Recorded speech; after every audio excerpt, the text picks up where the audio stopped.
l'importance de votre beau-père dans votre vie, l'importance dans votre carrière de musicien et de chanteur. Sans lui, vous ne seriez pas lancé. Et c'est lui qui arrive à vous convaincre, à vous mettre à la guitare. Mais c'est un instrument que vous ne vouliez pas toucher.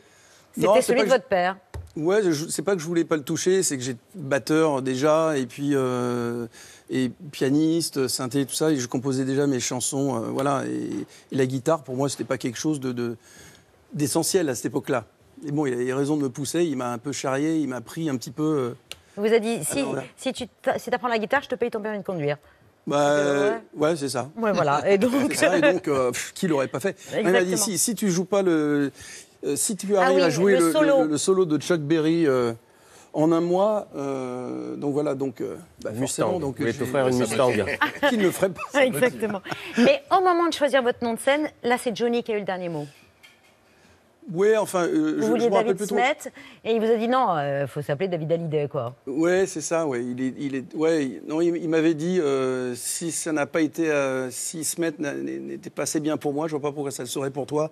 Donc, je préférais, voilà. Et puis de toute manière, on m'a appelé. Écoutez, on est très basé sur les noms, donc bon.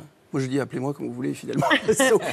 Non, mais je rigole, mais ça m'a suivi en fait depuis ma naissance, en fait. Donc ça a toujours été comme ça. Un mot encore sur la scène que vous partagez avec votre père.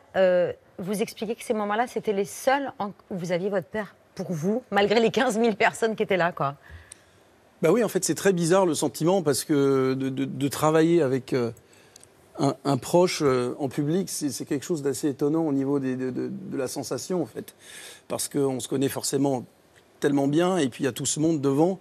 Puis le Parc des Princes, en plus, c'est pas une petite salle, donc c'est... Et finalement, on est dans une bulle et on voit personne. C'est assez incroyable, en fait, comme sentiment. Et ça, c'était uniquement quand c'était avec lui, quand on était tous les deux. Ça ne se passe pas comme ça normalement, mais quand on était tous les deux, c'était... voilà, c'est un petit peu comme si ces moments d'intimité étaient réservés pour nous, quoi. Les premières années de votre vie, vous le rappelez dans le documentaire, ont été rythmées par la folie médiatique.